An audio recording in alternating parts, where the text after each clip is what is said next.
नमस्कार दोस्तों। भारतीय संविधान की इस चौथी कड़ी में आप सभी का फिर से स्वागत है। और पिछली क्लास में हम लोगों ने देखा कि कैसे रेगुलेटिंग एक्ट आता है भारत में। देखिए, जब इस एक्ट को पढ़ते हैं ना तो बहुत ज़्यादा कंफ्यूजन होता है। आप किताबों में पढ़िएगा, सोशल साइट्स पे पढ़िएगा, यूट्यूब पे देखिएगा, तो अक्सर होता क्या है कि बहुत कंफ्यूजन लगता है कि ये एक्ट आ रहा है, 73 का एक्ट आ रहा है, 18 का चार्टर एक्ट आ रहा है, फिर तब तक भारत परिषद अधिनियम आ जाता है, फिर भारत शासन अधिनियम आ जाता है, रेगुलेटिंग आ जाता है, पिट्स नाम आ जाता है, पिट्स इंडिया एक्ट करके। तो इतने सारे नाम हैं, कैसे याद होगा, कैसे इस पे समझ एक विकसित की जाएगी। तो इसको लेके हम लोग आज बहुत आसानी से इसके बारे में बात करेंगे। और ये जो पूरे टॉपिक है, ये टॉपिक बहुत आसान तरीके से समझ में आ जाता है, बहुत आसान तरीके से। और हम लोग इस पे चूंकि इस चीजों को समझते नहीं है, इसलिए लगता है कि ये कितना कठिन होने वाला है। आइए देखते हैं इसमें क्या है। रेगुलेटिंग एक्ट में हम लोगों ने देखा था कि गवर्नर जनरल जो है उसको बंगाल में गवर्नर जनरल बनाया गया 1773 के रेगुलेटिंग एक्ट से। फिर दूसरा देखिएगा, इसमें तो प्रोविजन किया गया था कि सुप्रीम कोर्ट की स्थापना की गई थी, वो हम लोगों ने देखा था। फिर उसमें आप देखिएगा रेगुलेटिंग एक्ट में तो एक परिषद बनाई जाती है, 4 सदस्यों की परिषद बनाई जाती है जो गवर्नर जनरल की मदद करने के लिए बैठी थी, ये हम लोगों ने देखा। तो हम लोगों ने रेगुलेटिंग एक्ट को समझ भी लिया था कि उसको आज के संविधान से कैसे जोड़ के समझना है। आगे चलते हैं। अगला है 1781 का एक्ट ऑफ सेटलमेंट। देखिए, जो एक्ट ऑफ सेटलमेंट है 1781 का, इस एक्ट ऑफ सेटलमेंट में किया क्या गया था, जो सुप्रीम कोर्ट रेगुलेटिंग एक्ट में बना था और गवर्नर जनरल था, तो दोनों की शक्तियों में विरोधाभास हो जाता था, दोनों में लड़ाई हो जाती थी, विवाद हो जाते थे कई बार बंटवारे को लेकर शक्तियों के। तो एक्ट ऑफ सेटलमेंट मतलब क्या किया गया, सेटल किया जा रहा है मामले को सेटल, दोनों के बीच सेटल। लोग कहते हैं ना मारपीट हो गया, क्या करना है, अरे सेटल करा दे यार मामले को इसे, तो बस यहीं भी सेटल हो रहा है।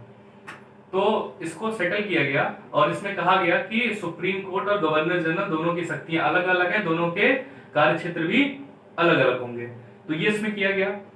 इसमें और देखिएगा अगर आप प्रोविजन, तो इसमें यह भी कहा गया सुप्रीम कोर्ट को कि आप अपनी शक्तियों का, आप जब डिसीजन सुनाएंगे तो उसमें यह ध्यान दीजिएगा कि भारत के जो रीति रिवाज है, जो मान्यताएं हैं, उनको ध्यान में रख के ही कोई निर्णय आपको देना है। तो ये एक्ट ऑफ सेटलमेंट में कहा गया। ये किताबों में अमूमन थोड़ा सा कम मिलता है हमें, लेकिन आपको इसमें याद करने जैसा बहुत कुछ है नहीं, जो था मैंने समझा दिया उतना ही, तो इसलिए मैंने यहाँ पे लिखना है, इसको जरूरी नहीं समझा। हाँ, अब आते हैं 1784 के पिट्स इंडिया एक्ट पे। ये बहुत इंपॉर्टेंट है। पिट्स जो है वो ब्रिटेन का प्रधानमंत्री हुआ करता था, और मुझे जहां तक याद आ रहा है एक व्यक्ति हुआ करता था, दो होते थे, एक डुंडास था और एक मुझे याद नहीं आ, डुंडास और एक और था, पक्ष और विपक्ष के नेता थे, और इन दोनों ने मिलके ही इस को बनाया था पिट्स एक्ट को। और इसको ब्रिटेन के प्रधानमंत्री के नाम पे इसका नाम पड़ता है पिट्स इंडिया एक्ट। तो पिट्स भाई साहब ने ये एक्ट क्यों लाया, इसके पीछे एक छोटी सी इंटरेस्टिंग कहानी है। और कहानी मैं इसलिए भी सुनाता हूँ आपको, बहुत सी नॉर्मल चीजें बताता रहता हूँ, क्योंकि इससे क्या होगा कि आपको कड़ियों को जोड़ने में बहुत मदद मिलेगी, कड़ियों को जोड़ने में और याद रखने में टॉपिक को बहुत मदद मिलेगी। अगर आप देखिएगा तो ये है पिट्स इंडिया एक्ट 1784, और अमेरिका में क्रांति 1778 में आ गई थी। अमेरिका जो देश है आप जिसको देखते हैं, वहां पे ब्रिटेन वालों ने अधिकार कर रखा था। अब आपको थोड़ा अटपटा लग सकता है कि अमेरिका तो इतना ताकतवर है, वहां पे ब्रिटेन वाले कैसे चले गए, वो भी गोरे, फिर अधिकार करने का क्या मतलब है। तो अमेरिका में जो मूल रूप से लोग रहते थे वो तो रेड इंडियन थे, तो उनके ऊपर भी अंग्रेजों ने शासन किया था। तो बाद में यूरोप से पुर्तगाली, स्पेन और बहुत ये फ्रांसीसी भी और ब्रिटेन वाले भी गए। तो जब ये जाते थे अमेरिका में, तो धीमे धीमे क्या किया, वहां के मूल जो निवासी थे उनको मार दिया। अगर आज भी आप अमेरिका के इतिहास को देखेंगे तो वहां पे आपको मूल निवासी नाम मात्र के मिलेंगे। वो जितने दिखते हैं ना आपको, ये सारे, ये सब के सब तो यूरोप के हैं, तभी यूरोप की तरह इनका काफी कुछ बॉडी का जो फीचर्स वो मिलता है इनमें। और बराक ओबामा वगैरह को जो आप देखते हैं इनमें, ये लोग तो वो थे जो दास के रूप में कभी न कभी ले गए थे यहाँ से अंग्रेज, अफ्रीका से उठा के। फिलहाल तो अमेरिका में क्रांति होती है, तो वही ब्रिटिशर जो और यूरोप के अन्य देश के लोग जो अमेरिका में बहुत पहले जाके बस गए थे, तो उनको लगता है कि ये ब्रिटेन वाले अभी हमारे ऊपर जबरदस्ती का शासन कर रहे हैं। तो इसकी वजह से वहां पे क्रांति होती है और वो आजाद हो जाते हैं। अब ये अमेरिका का जो खेल है वो भारत में चल रहा है। कैसे चल रहा है कि अमेरिका की क्रांति के द्वारा अमेरिका ब्रिटेन के हाथ से निकल गया। अब ब्रिटेन वालों को ये लगा कि भैया भारत भी हमारे हाथ से ना निकल जाए। अब भारत को बचाने के लिए भारत में शक्तियों को कुछ इस प्रकार से कंट्रोल में लाओ कि भारत में पूरी कंट्रोलिंग धीमे धीमे ब्रिटेन की होती जाए। तो ये एक बहुत इंपॉर्टेंट है पिट्स इंडिया एक्ट। इसको किसी भी हाल में आपको भूलना नहीं है, क्योंकि जब भी आप किसी एग्जाम की प्रिपरेशन करते हैं, अभी पटवार का कर रहे हैं, कोई भी एग्जाम करेंगे, सब इंस्पेक्टर का करेंगे, तो उसमें एक अक्सर कोर्स में एक मेंशन होता है भारत का संवैधानिक विकास, जो आपके सिलेबस में लिखा है। तो उसमें ये पढ़ना बहुत जरूरी हो जाता है। अब देखिए पिट्स इंडिया एक्ट, बीओसी का निर्माण। क्या है बीओसी? बीओसी को कहेंगे board of control. Board of control कहते हैं इसको। और इसमें होता क्या है, इसमें 6 सदस्य हुआ करते थे। एक तो बीओडी है जो कल देखा था, board of director. Board of director BOD, जिसमें 24 सदस्य थे। वो क्या थे? वो कंपनी के मालिक थे। ये बीओसी है, बोर्ड ऑफ कंट्रोल, कंट्रोल करने वाला एक बोर्ड। सदस्य कितने हैं? 6। तो ये अंतर स्पष्ट हो गया। इसको ब्रिटेन की सरकार भेज रही है। ये लोग होते कौन थे? 6 लोग। ये लोग ब्रिटेन के ही कैबिनेट स्तर के मंत्री होते थे। ये ब्रिटेन के ही कैबिनेट स्तर के मंत्री होते थे और ये सदस्य बन के यहाँ पर आते हैं। ये सदस्य बन के जब आते हैं यहाँ पे, तो इन लोगों ने क्या किया, भारत में अपने शासन का भी डंका बजाना शुरू कर दिया। अब देखोगे अगर आप एक तरफ, तो एक तरफ ये है, इसके सामने खड़ा है बीओडी, जो कंपनी के मालिक है, मतलब यही डायरेक्टर्स हैं, कंपनी को चला रहे हैं। एक भारत में 2 शक्तियां दिख रही हैं, एक ब्रिटेन की सरकार के बीओसी मेंबर, एक ब्रिटेन की company British East India company के बीओडी। 2 लोग हैं, 2 लोग मिलके एक ही जगह पर हैं, तो इसको क्या कहेंगे आप? द्वैध शासन, डुअल गवर्नमेंट कहते हैं इसी को। डुअल गवर्नमेंट से क्वेश्चन आता है ना, जैसे आपने पिछली क्लास में देखा 1765 से 1772 तक बंगाल में द्वैध शासन चला। अब भारत में द्वैध शासन की शुरुआत हुई 1784 में। ये जो द्वैध शासन है, ये द्वैध शासन 1784 से लेके 1858 तक चलेगा, जब तक महारानी का घोषणा पत्र भारत में नहीं पढ़ा जाएगा। उन्होंने घोषणा पत्र भेजा था जिसको कैनिंग ने पढ़ा था। तो इसको एकदम अच्छे से आप इसको रट जाइएगा कि 1784 से लेके 1858 तक भारत में द्वैध शासन चला, डुअल गवर्नमेंट। देखिए नीचे हमने लिखा भी है द्वैध शासन। तो एक द्वैध शासन पिछली बार देखा, एक द्वैध शासन ये है, ये भारत में चला। अब इसमें एक बहुत अच्छा क्वेश्चन यहां से बनता है, एक क्वेश्चन बनता है, बहुत बार एग्जामों में आता है कि ब्रिटेन की सरकार का वैधानिक दस्तावेज कौन सा एक्ट था? तो ब्रिटेन की सरकार का पहला वैधानिक दस्तावेज कि भारत के मालिक हम भी हैं, वो यही था। कौन सा? Pitt's India act. कैसे था? बहुत आसान है, इसको रटना क्या है, बीओसी बनाया ना, बीओसी बनाया। जब बीओसी बनाया तो वैधानिक दस्तावेज तो हो ही गया, तो उनके स्वामित्व का अधिकार यही है, मतलब हम भी स्वामी हैं, भारत में हैं, हमारी स्थिति कुछ है, सिर्फ कंपनी नहीं है। उपहार लेना मना, उपहार लेने से मना कर दिया गया क्योंकि कंपनी के कर्मचारी अपने ही निजी व्यापारों में व्यस्त थे। इसके बारे में पिछली क्लास में हम लोगों ने बहुत डिटेल में बात की थी। तो उपहार लेने से मना कर दिया गया कि उपहार वगैरह आपको इसमें नहीं लेना है। तो हम लोगों ने पिट्स इंडिया एक्ट को भी देख लिया कि ये किस तरीके से काम भारत में कर रहा था। अब आता है चार्टर एक्ट 1793। तो चार्टर एक्ट 1793 तक आते आते एक चीज ध्यान देने वाली बात है, मैं इसको यहां लिखता हूं। आपने देखा 1773, ठीक, 1773 में 20 साल जोड़िएगा, अगर इधर आ जाता हूं, 1773 में 20 साल अगर जोड़िएगा तो 93, फिर 20 साल जोड़ेगा 13, फिर 20 साल जोड़ेगा 33। आखिर 20 साल का मतलब क्या है? इन 20 सालों का मतलब यह है कि इनको चार्टर मिला करते थे, अधिकार पत्र मिला करते थे, अधिकार पत्र मिला करते थे, और उन कंपनी के भारत में व्यापार करने के 20-20 साल के टेन्योर को बढ़ाया जाता था। जैसे आप गाड़ी खरीदते हैं तो आपकी गाड़ी का भी एक पर्टिकुलर टाइम होता है कि 15 साल का रजिस्ट्रेशन इसमें होता है। 15 साल पूरा होते ही आपकी गाड़ी को फिर से आपको रजिस्ट्रेशन कराना पड़ता है। आप ड्राइविंग लाइसेंस बनाते हैं, 10 साल के लिए बनेगा, फिर उसको रिन्यूअल कराना पड़ता है, 20 साल और बढ़ाते हैं। ठीक उसी तरीके से कंपनी भी एक तरह से अपने अधिकारों को दोबारा फिर से पाती थी। तो 20-20 साल पे इसीलिए आपको चार्टर एक्ट देखने के लिए मिलते हैं। और बीच में जो पिट्स इंडिया एक्ट और एक्ट ऑफ सेटलमेंट दिखा, वो इसलिए दिखा क्योंकि एक तो इसमें कमी थी, और दूसरा मैंने आपको बताया कि अमेरिका में कुछ हालात दूसरे हो रहे थे, तो उसकी वजह से ये था। अब देखो, ये जो 1793 का चार्टर एक्ट है, इसमें मैंने एक पॉइंट लिखा है, बीओसी का वेतन भारत से। बोर्ड ऑफ कंट्रोल के जो मेंबर हैं, जो 6 सदस्य लोग थे, इनको पहली बार सैलरी दी गई, भारत से दिए जाने का प्रावधान कर दिया गया। तुम हो किस देश के 6 लोग, और सैलरी तुम्हें किस देश से दी जा रही है, इसी को कहते हैं drain of wealth. Drain of wealth का नाम बहुत बार सुना होगा आप लोगों ने। ड्रेन ऑफ वेल्थ, जब भी हम तैयारी करते हैं तो ये क्वेश्चन हम पहले ही रट लेते हैं। ड्रेन ऑफ वेल्थ का सिद्धांत किसने दिया था? इसको हिंदी में निकासी का सिद्धांत कहते हैं। दादा भाई नौरोजी ने कहा था कि भारत के धन को यहां से ले जाके अमेरिका में डाला जा रहा है, और अमेरिका को वहां से ब्रिटेन में डाला जा रहा है, और ब्रिटेन को वहां से विकसित किया जा रहा है। हमारा ही धन ब्रिटेन में जाता है। सारा धन का ड्रेन करना, मतलब एक होता है ना ड्रेन करना, मतलब क्या होता है? सुखा लेना, सोख लेना किसी चीज को। तो ड्रेन हो रहा है यहाँ पे। कैसे हो रहा है? देखो, वेतन दिया जाना शुरुआत हो चुकी है, अभी तो खेल बाकी है आगे बहुत। तो एक पॉइंट इसमें है 1793 के चार्टर एक्ट से, ये याद रखिएगा, ये एग्जाम में आता है, बाकी कोई बहुत ज्यादा इसमें है नहीं। 1813 के चार्टर पे आते हैं, ये बड़ा इंपॉर्टेंट है और इसको समझ लेना बहुत जरूरी है हम लोग के लिए। पहला पॉइंट है, अब ब्रिटेन के नागरिक भी व्यापार कर सकते हैं। इसमें भी कहानी है, मैं इसको बताता हूँ आपको। देखो बच्चों, ये जो ब्रिटेन के नागरिक भी व्यापार कर सकते हैं, तो क्या पहले व्यापार नहीं करते थे? नहीं करते थे। कंपनी ने एक अधिकार किया है ना, आपने देखा कि कंपनी ही कही कि हम ही व्यापार करेंगे।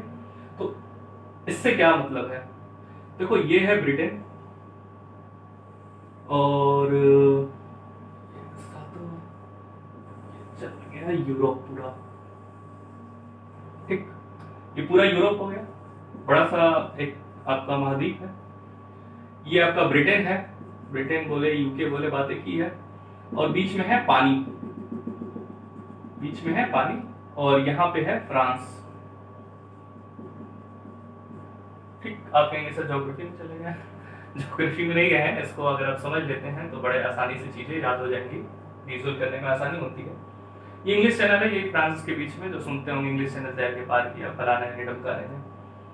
तो फ्रांस में नेपोलियन बोनापार्ट आ चुका था, और नेपोलियन ने अंग्रेजों के नाक में दम कर रखा था। कैसे कर रखा था? नेपोलियन ने यूरोप के इस पूरे किनारे के क्षेत्र पर अधिकार कर लिया, और इसने कहा कि यूरोप का कोई व्यक्ति हमारे वहां व्यापार करने नहीं आएगा। अब उनकी नाव को उतरने देता ही नहीं था, चारों तरफ पानी, नाव से ब्रिटेन वाले जाएंगे, जहाजों का प्रयोग तो था नहीं, जहाज बना नहीं था, तो ये ब्रिटेन वाले नाव से जाते थे। अब इधर नेपोलियन ने कहा कि आपको नाव तो इधर लाना नहीं है, मतलब विवाद चलता ही था। अगर नेपोलियन सफल हो गया होता, और अगर आगे चल के हिटलर भी सफल हो गया होता, तो ब्रिटेन की हालत आज ये नहीं होती जो आप देख रहे हैं। बद से बुरी हो सकती थी, या हो सकता है वो भी गुलाम उनके हो गया हो फिलहाल। तो अब ब्रिटेन में कंपनी तो अकेली की है नहीं, ब्रिटिश ईस्ट इंडिया कंपनी, वहां पे बहुत सारी कंपनियां होंगी, और सारी की सारी कंपनियां कहेंगे भैया हमको भी व्यापार करना है। नागरिक भी जो वहां के व्यापारी है वो भी कहेंगे हमको भी भारत और एशिया से व्यापार करना है। तो वहां की सरकार दबाव में आ गई ब्रिटेन की, और उसने इसीलिए ये प्रावधान किया 1813 के चार्टर एक्ट में कि अब ब्रिटेन के नागरिक भी व्यापार कर सकते हैं, क्योंकि इनके नागरिकों को यूरोप से व्यापार करने की अनुमति अब नहीं मिल पा रही थी नेपोलियन की वजह से। ठीक, दूसरा पॉइंट, चीन के साथ व्यापार केवल BEIC, British East India company करेगी। मतलब चीन के साथ व्यापार तो ब्रिटिश ईस्ट इंडिया कंपनी ही करेगी, लेकिन बाकी एशिया में व्यापार ब्रिटेन के और नागरिक भी कर सकते हैं। चाय का भी, चाय का मतलब अगर चाय का व्यापार है, चाहे वो भारत का हो, चाहे इंडोनेशिया का हो, चाहे मलेशिया का हो, और चीन तो अलग है ही, चीन का भी है, और कोरिया तक चले जाइए, जो भी आपको देश मिल जाए, श्रीलंका लिए, तो इन यहां से जो चाय का व्यापार होगा वो सिर्फ ब्रिटिश ईस्ट इंडिया कंपनी करेगी। मतलब अभी भी ब्रिटिश ईस्ट इंडिया कंपनी के अधिकारों को ध्यान में ब्रिटेन की सरकार ने रखा है। दो प्रकार से, एक चीन से व्यापार करेगी अकेले कंपनी, और चाय का पूरे एशिया व्यापार अपनी करेगी। ये हम लोगों ने देखा। पहली बार शिक्षा पर 1 लाख रुपया खर्च किया गया। अभी तक British East India Company Bharat आ चुकी थी। भारत में वो धीमे धीमे राजाओं को हरा रहे थे और धीमे धीमे भारत को जीतते जा रहे थे। तो जब राजा होगा नहीं तो यहाँ की शिक्षा व्यवस्था क्या हो गई? बिल्कुल धूमिल हो गई। तो जब यहाँ की शिक्षा व्यवस्था धूमिल हो जाती है तो उसकी वजह से क्या होता है, इन्होंने यहाँ पे 1 लाख रुपए शिक्षा पे खर्च करना शुरू कर दिया। इसमें आपके बहुत खुश होने की बात नहीं है, वो इसलिए नहीं है क्योंकि ये जो पैसे खर्च कर रहे हैं ये भारत में अपने लिए एक उपयुक्त क्लर्क की तलाश में है। ऐसा क्लर्क जो इंग्लिश जानता हो और उनका कामकाज कंपनी का देखे, तो उसके लिए ये शिक्षा की व्यवस्था कर रहे हैं। ठीक है। चौथा, ईसाई मिशनरी भारत आ सकती है। एक बात हमें जान लेना बहुत जरूरी है, चाहे पुर्तगाली आए हो, चाहे फ्रांसीसी, चाहे डच, चाहे डेन, चाहे अंग्रेज, 5 आए भारत में, इन सभी का व्यापार तो उद्देश्य था ही, साथ में ईसाई मिशनरियों का और ईसाई धर्म का प्रचार भी भारत में एक बहुत बड़ा उद्देश्य था, जिसके लिए इनको फंडिंग मिलती थी। तो ईसाई मिशनरी भारत आ सकती हैं और अपने धर्म का प्रचार कर सकती हैं। वो यहाँ पे बातें इनको कही गई। तो ये 4 पॉइंट बहुत इंपॉर्टेंट है 1813 के चार्टर से, ये आपको एकदम से याद कर लेना है। ठीक, आगे बढ़ते हैं। अगला है 1833 का चार्टर एक्ट। इसका पहला पॉइंट है बीईआईसी का एकाधिकार खत्म।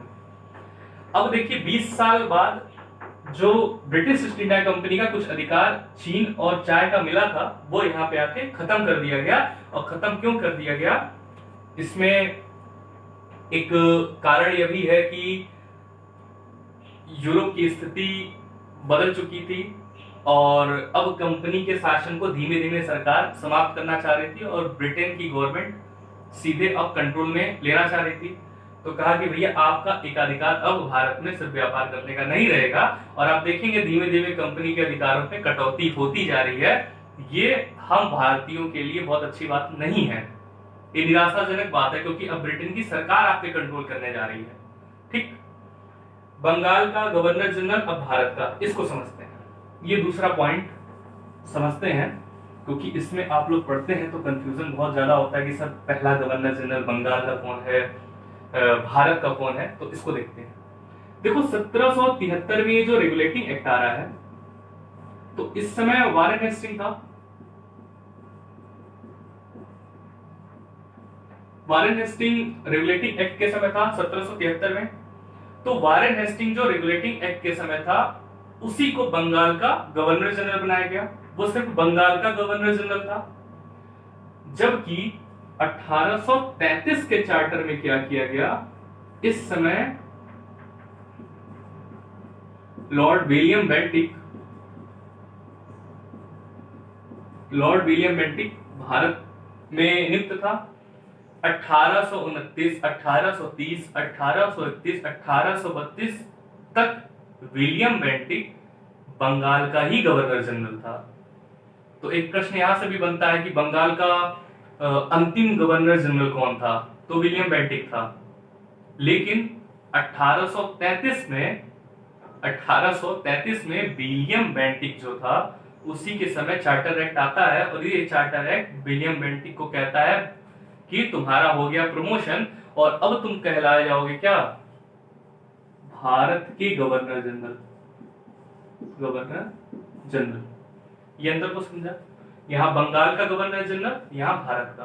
तो विलियम बेंटिक से 2 बड़े अच्छे क्वेश्चन बन जाते हैं कि बंगाल का अंतिम कौन था, विलियम बेंटिक, और भारत का पहला गवर्नर जनरल कौन था, विलियम बेंटिक। ये समझ गए होंगे आप लोग।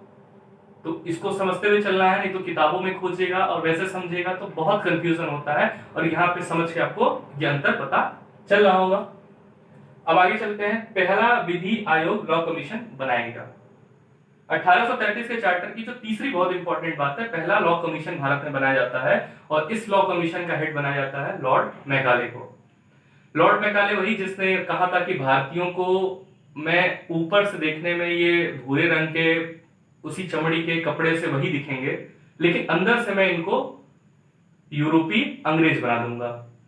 तो इसने क्या किया, भारत के शिक्षा तंत्र पे प्रहार किया और कुछ इस प्रकार से शिक्षा को मॉड्यूल किया कि भारतीय जो लोग थे वो सोच से क्या बन गए, ब्रिटेन वाले बन गए। तो ये बहुत सक्सेसफुल रहा। तो पहला विधि आयोग 1833 के चार्टर एक्ट के समय बना। ये क्वेश्चन एग्जाम में बहुत बार आता है, बहुत बार आता है। चौथा, मद्रास मुंबई की गवर्नर की ताकत समाप्त। हमने पिछली क्लास में देखा कि मद्रास और मुंबई दोनों जगह गवर्नर रहा करते थे। तो अब क्या हुआ, जो पावर उनको मिली थी उस शक्तियों को इसमें समाप्त कर दिया गया 1833 के चार्टर में। तो यहां तक हम लोगों ने देखा। अब अगली क्लास में हम फिर 1853 के चार्टर एक्ट को देखेंगे और उसके बाद फिर 20 साल का जो रिन्यूअल मिलता है 1873 तक का, वो पूरा नहीं हो पाता है क्योंकि बीच में 1857 की क्रांति आ जाती है। तो बाकी हम मिलते हैं अगली क्लास में, तब तक के लिए नमस्कार।